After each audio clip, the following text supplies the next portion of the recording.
Winning would be at the top of the list, and then winning would be it's the most important thing. If I feel that there's a good window to win here over and over again, then signing is no problem. Again, it's only been a couple of days. I'm sure we'll get into it over the course of the next couple of weeks. But again, I'm not in a rush to make any decision, so I don't think that there needs to be any timeline. I know people are going to look at that July 1 day and be looking to see if there's anything done. But for me, I'm just not in a rush that way. Avec Marinaro! J'aurais apprécié t'avoir plus en chair qu'en os avec moi plutôt qu'au fond de ton spa actuellement dans ce bariole brouillard de Calvas. Mais bon, on va te recevoir en studio demain avec des cannolis pour tout le monde, hein, s'il vous plaît. Merci beaucoup.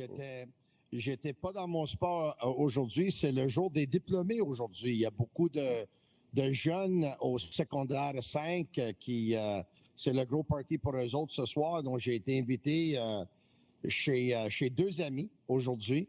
On va se voir demain, Jean-Charles, mais c'est un Connor McDavid. L'impression que j'ai eue, c'est que lui, il se dit, moi, je vais attendre jusqu'à la dernière minute s'il faut, au mois de janvier et février l'an prochain, qu'on m'amène du renfort, sinon, je quitte. Ben, c'est-tu l'impression que tu as eue? Ou? Ben absolument. Tu sais, j'allais te dire, là, on vient d'entendre un des deux partis autour de la table.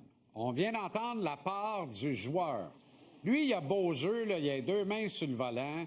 Il va obtenir 20 % de la masse salariale au moment de la signature qui sera en vigueur dans la Ligue nationale. Ça lui vaut, en dollars d'aujourd'hui, là, 19,1 millions par année pendant 8 ans. Ça, c'est le salaire qu'il va obtenir et il est convaincu de ça. Il a raison de l'être.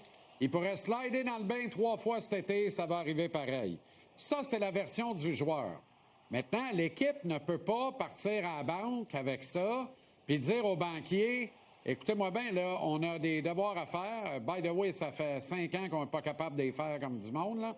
Mais là, ce coup-là, on va les faire comme du monde, on ne manquera pas notre coup, on vous le jure. Fait que là, aidez-nous à financer ce contrat-là. On veut garder Connor ici. Non. Étant donné que Connor ne veut pas régler ça rapidement puis qu'il veut étirer la sauce pour regarder courir un peu la direction des Oilers, il faut que celle-ci mette ses culottes puis son pied à terre, s'assoie avec lui, dire « Aide-nous à t'aider. Aide-nous à faire en sorte que tu ne seras pas le Marner de 2026. On va t'impliquer dans une transaction. On va te laisser choisir le club parmi 3 que tu vas nous donner, puis nous autres, on va aller chercher le meilleur deal pour nous autres dans les 3. Il faut que ce soit ça, Tony. Sinon, c'est une véritable catastrophe. Très mauvaise gestion des Oilers de dire « On est correct, on va le convaincre. » Il a dit qu'il allait nous regarder puis signer après. Non, tu veux pas t'embarquer là-dedans.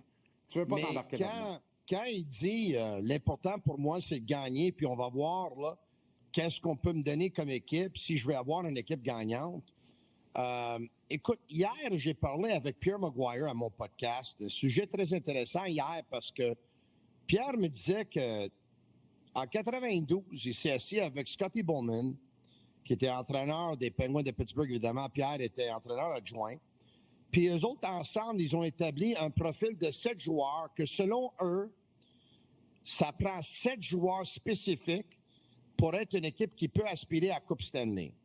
Puis les 7 joueurs qu'ils ont identifiés, c'est 2 centres dominants, un attaquant de puissance, un attaquant qui est un spécialiste, un défenseur qui peut jouer jusqu'à 25 minutes par match pour contenir le meilleur joueur adverse. L'autre, c'est un défenseur qui bouge bien la rondelle, qui se porte à l'attaque, qui marque des points. Un corps arrière de jeu de puissance, puis un défenseur à caractère offensif, puis un vrai gardien numéro 1. Et un gardien but élite. Donc, on a fait de l'exercice ensemble, puis il a dit, écoute, avec 2 centres comme Barkov puis Bennett, avec un attaquant de puissance comme Matthew Tkachuk, avec un spécialiste comme un Reinhardt ou un Marchand, avec un défenseur défensif comme Forsling, avec un défenseur qui bouge bien la rondelle avec Seth Jones et un gardien de but comme Bobrovsky, il dit c'est pour ça que la Floride ont gagné en Coupe Stanley. Je dis parfait. Ensuite, on a fait de l'exercice pour les Oilers de Edmonton. Il a dit OK, 2 centres dominants, McDavid puis Draisaitl. À part ça, il a dit m'excuse, il n'y a pas. Kane, c'est pas un attaquant de puissance par qualité. Zach Puis Hyman. Hyman, et lui, il a dit mais Hyman, on peut débattre, mais il n'est pas le même joueur sans Draisaitl puis McDavid. Mais à la limite, Ouais, on peut le donner à Hyman si on veut. Oui, oui, Mais- oui. Puis moi, je mettrais Ryan Nugent-Hopkins. Je sais que c'est un centre aussi. Mais tu sais, comme joueur d'utilité, la version Reinhardt des Oilers pourrait très bien être Nugent-Hopkins, qui a manqué aux Oilers dans cette finale parce qu'il était brisé dans une boîte. Il était vraiment blessé, très mal en point. Maintenant, défensivement, après Evan Bouchard, là, c'est le néant. Là. Puis devant le filet, c'est le néant aussi. Fait que t'as Exact, pas les exact. 7 à Edmonton. T'as pas les 7. Non, t'as pas les 7. Mais là où est-ce que ça devient intéressant, j'ai dit, qu'est-ce que tu penses des Canadiens? Il a dit, OK, un centre dominant en Suzuki, un attaquant spécialiste en Cole Caulfield, un attaquant de puissance en devenir en Slavkovski, selon Pierre, un gardien de but élite en devenir en Fowler, selon Pierre, un défenseur qui peut jouer jusqu'à 25 minutes par match d'ici quelques années en Kaden Gooley, puis le défenseur offensif, on sait, c'est Lane Hudson. Ouais. Donc, Pierre Maguire disait que si le Canadien peut aller chercher un joueur de centre, un très bon joueur de centre, d'ici quelques saisons, avec l'expérience puis l'évolution de certains joueurs déjà dans l'organisation, lui est convaincu que les Canadiens vont avoir une équipe qui peut aspirer à la Coupe Stanley. C'est Exact. intéressant. OK, Matt Duchesne reste à Dallas pour 1 million en bas de ce qu'il aurait obtenu ailleurs. Évidemment, il n'y a pas de taxes, il n'y a pas d'impôt à Dallas. Oui. Mais Gary Bettman continue de faire l'autruche, se mettre la tête dans le sable et dire qu'il n'y a pas de déséquilibre fiscal dans sa ligue. Là où je veux t'amener, C'est une contrat bonne est signature parce que c'est un joueur qui a eu un point par match là, à l'âge Ouais. de 34 ans. Oui, oui, tout à fait. Puis, ce que ça veut dire, par contre, là, c'est que le Canadien n'a pas le droit de ne pas mettre au top de sa liste Michael Granlund au 1er juillet. Parce que Bennett va rester en Floride. Duchesne, c'est réglé. Donato, c'est réglé. D'autres vont se régler. Le seul qui reste qui a du bon sens, parce que je pense que Tavares et Toronto, le mariage va se poursuivre. Michael Granlund, Tony, là, honnêtement, là, plus j'y pense, règle-moi ça pour 5 ans. Va jouer au centre du deuxième trio le temps que Michael Age arrive. Quand Michael Age va prendre ses aises, Granlund va descendre sur le troisième parce que ça va coïncider avec la fin du prochain contrat que le Canadien va consentir à Christian Dvorak. Granlund est un attaquant respecté. C'est un centre naturel qui ne fait aucun doute. C'est pas un centre allié-centre. C'est un centre. Il va être un fit parfait pour Montréal en transition. Ça fait pas du Canadien des prétendants à Coupe Stanley, mais ça fait du Canadien une équipe pas mal plus homogène pour attaquer la prochaine saison. Ça, c'est Je un suis plan pas B. désaccord, mais deux problèmes. Un, Ouais. évidemment, il n'est pas grand, là. Il n'est pas grand, Michael Granlund. Il joue Le plus deuxième grand problème, pied. Il joue plus je grand comprends. pied. Le deuxième problème, c'est que s'il n'a pas signé avec les Stars de Dallas puis ont signé Duchesne, c'est parce qu'ils savent que Michael Granlund va faire sauter la banque. Donc, si le Canadien le veut signer, il faut qu'il sorte du cash. Ben, Michael Granlund, comment Granlund peut faire sauter la banque pour toi? Ça veut dire combien avec un gars qui s'approche à 3 points en 4 matchs en carrière, pas plus que ça. Il vient d'avoir des bonnes séries éliminatoires, mais en même temps, il était caché sur un troisième trio, exactement comme Brad Marchand en Floride, là, Tony. Là.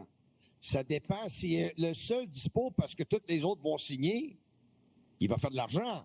S'il y en a plusieurs, il va faire moins. Ben moi, je pense S'il qu'à est seul, il va à faire de l'argent. 33 ans, son espoir, là, c'est pas tant le traitement salarial annuel, parce qu'il y a des codes, puis les gens, les DG les respectent.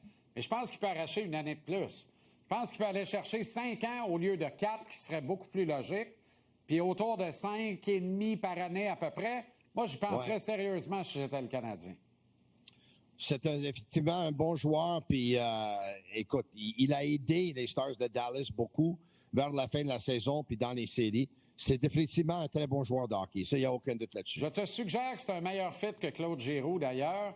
Donc, Ça, il y a y a toujours aucun doute. des questions. Il est plus jeune, d'ailleurs, de 5 ans. Puis en même temps, est-ce que Claude est un centre, un allié? On ne l'aura jamais su, finalement. Claude, Malgré depuis une brillante quelques années, carrière. depuis quelques années, c'est une baisse de production d'environ une quinzaine de points par saison.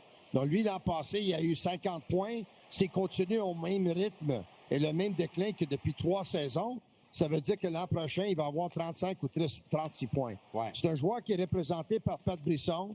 C'est un scoop que Bruce Garriock a eu hier de Nathan Watson pour dire, là, on a déjà entendu ça. C'est la deuxième fois que je l'entends, même là, pour dire, si les Canadiens sont intéressés le 1er juillet, c'est sûr que Claude Giroux serait intéressé par le Canadien.